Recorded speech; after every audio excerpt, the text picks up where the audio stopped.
All right, peace and blessings, family. I am back up in here with another treat um, on Black films. And if anybody really know me, know that I watch growing up a lot of Black films. And I'm going to share with you all some more tonight, if you will. So give me just a minute. I'm getting things hooked up here. And give me just a minute here.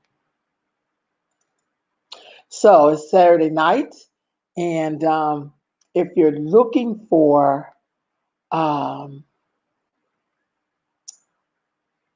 you are looking for some good movies to watch, last time, great, I'm making it public.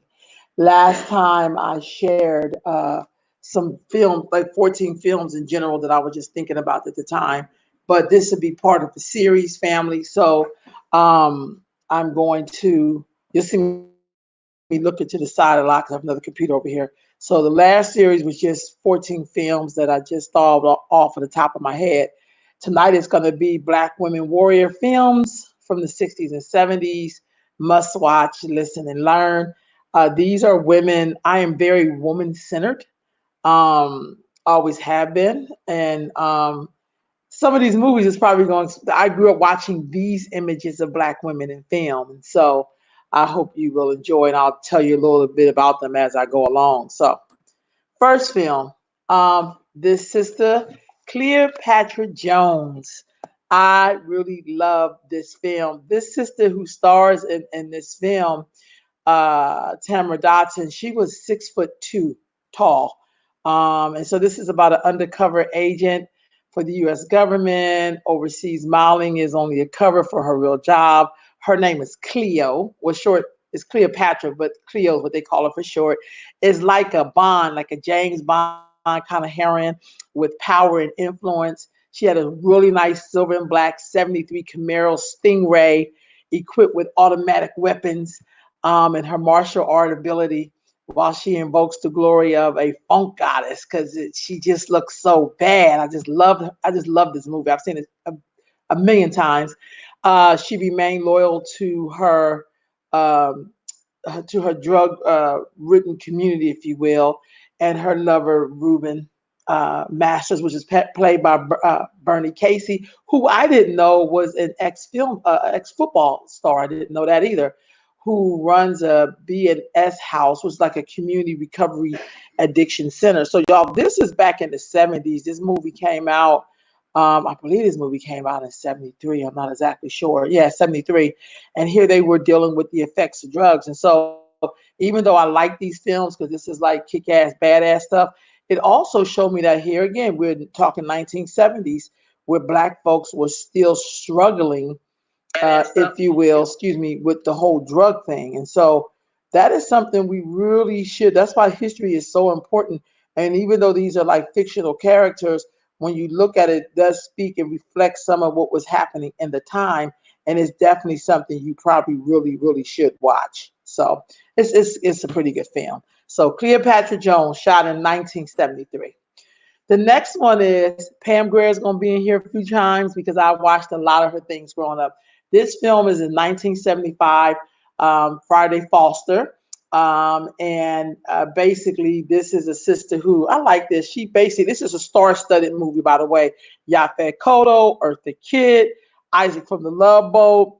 Um, the one brother's name, I can't remember his name. He's in here with his fine ass self. Godfrey Cambridge, I think, makes a guest appearance in here. Um, Man, this film is awesome. This is about a Black woman who is a reporter and ends up getting all these Black men together to work to save their community, to bring the walls of Jericho down, which is a syndicate organization that is wreaking havoc in the Black community. Once again, Black woman is the hero of this. She, kicking ass, taking names, and pulling the brothers together to get the work done. So that's Friday Foster, y'all, and that's one of my favorite Pam Grier films. The next one is the sequel to Cleopatra Jones, which is The Casino of Gold. And this was shot in 1975, so 2 years later after. And she's in this film doing a lot of work. And I think they're in China somewhere. I can't even remember. I just remember it being very glitzy and it's kind of dope. It's like more international this time. And again, another good film by Tamara Dotson.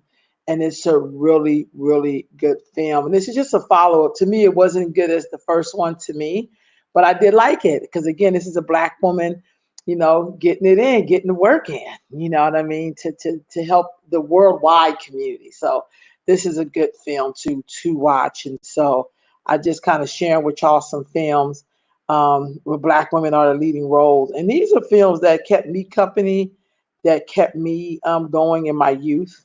Um, when I think about Black women being heroes and getting the work done, I'll be honest with you, I do think of Cleopatra Jones. I do think of Friday Foster. I do think of Get Christie Love. So I'm just sharing some films. The next film is called Sugar Hill. Now, I don't know if y'all ever seen Sugar Hill, but Sugar Hill is about this sister called Marky Bay. And sometimes when you see Marky Bay sometimes look like she could be white. But she is a Black woman. This film was shot in 1974. This is about a Black woman whose boyfriend gets murdered by the mob, and then she basically turns to the underworld of some people may call voodoo or black magic or whatever to avenge her boyfriend being murdered by these gangsters. I personally love this film. And it's a really, really good film. It's called Sugar Hill. Some of these films you can't see on the YouTube for free, by the way, but this is a good, good movie. And I've seen her in other movies too, but it was just different. I don't know in this movie if they darkened her skin some, but it's still a good movie. I love it. Sugar Hill. The next movie, another Pam Grier movie, Foxy Brown, shot in 1974. And one critic described this as a whole lot of women who showcase unrelentless sexualness while battling the film villain. So this is a woman who, used her wits to bring down a syndicate. This is a really, really good movie. So anyway, it's definitely a film worth checking out. I'm just sharing with you some films that reflect like badass women getting it in, if you will. And so that's really what this film is about. And this is a pretty good film. So the next film I'm going to show you is TNT Jackson. Now, this young sister here, I believe this film was shot in the Philippines. Her brother goes missing. She suspects that some power gangster and his friends are behind the brother's disappearance. So she's determined to get the truth, and she goes to Hong Kong. And along with her friend named Joe, they wage war against criminal gangs. It's out to nail her. But I believe this was filmed in the Philippines. Great, great, great, great movie. And again, excuse me. And again, they're doing like karate. I guess karate was very big in the 70s, but it was actually pretty cool. I liked it. TNT Jackson. What a name. TNT. Must mean she was dynamite. Okay, then we got Coffee. Okay, Coffee Brown was really done in 1973. I think this was the first film I ever seen of Pam Grier's. And this is where she avenged the death of her sister who ODs or she's in the hospital or something. And so she determined to get the people who brought the drugs into her community. And it's actually kind of dope. I like Pam Grier films because she's the hero in it, which kind of is more realistic in my world. But also she comes up with a plan to, set things right. So I really, really, really like this film. Okay, Get Christie Love. I love this film. I remember watching it I had a Get Christie Love doll. This is a story about Christy. She's investigating a murder with a homicide sergeant who thinks that women don't belong in the police force. But Christy goes undercover to investigate counterfeiting operation. It's very, very, very good. I love this Christy Love. I heard there's a remake. I wish we would stop trying to remake shit and make something new. Because these are classic things. Like give us somebody new. But I really loved her acting ability, and this is a really, really good film. It was actually made for television. This is Get Christie Love.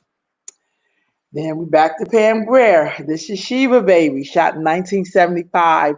And in this one, she's a private investigator called Sheba Shane. She returns from Chicago, Illinois to her hometown of Louisville, Kentucky, to confront thugs who are trying to intimidate her father, Andy, into dissolving and handing over his family insurance business company. So, but she ain't having it. So again, this is her as a private eye, and again, this is she gonna set some stuff straight. She gonna set it off up in here. So this is Sheba Baby. This is another good film. Okay, and then the last film to me is probably the most realistic film. I'm just gonna keep it honest. All the other films are great films because I love watching films, but I say realistically because this probably really could happen when you see this story. So when I first discovered this film, it was under the title of Black Sister Revenge, but really the real name of it is called MMA. And MMA moves to Southern California from the Deep South, and to some people, she's kind of country. Sorry, family. I about to get this out. And so she's kind of country, but really, she has a lot of heart, a lot of guts. She's smart. She organizes the young people to do some things and make their community better. And then some brothers get arrested and harassed by the police. Does this sound familiar? She basically gathers up the gang, raises money to get them out of jail, and then she discovered that the dude she got out ain't worth a damn quarter. So there's a scene in the end that's really hilarious because she kind of beats his brother's ass. But it's a really, really good film. And the reason why I say it feels more realistic, it's real life stuff in this movie that women probably go through every day, and then having the guts to lead people when they realize they're not who they're supposed to be. Great film. It's called MMA. So, okay, family, I am going to give you a recap, kind of quick because I'm sleepy. Cleopatra Jones, shot in 1973. Friday Foster, shot in 1975. Casino of Gold, which is a follow up to Cleopatra Jones, shot in 1975. Sugar Hill, shot in 1974. These are all films where black women are kicking ass. Okay. Foxy Brown, shot in 1974. So these early 70s or mid 70s, black women was, at least there was some films being made where black women were the stars. TNT Jackson was shot in 1974. Coffee was shot in 1973. Get Christie Love was shot in 1974. Sheba Baby shot in 1975.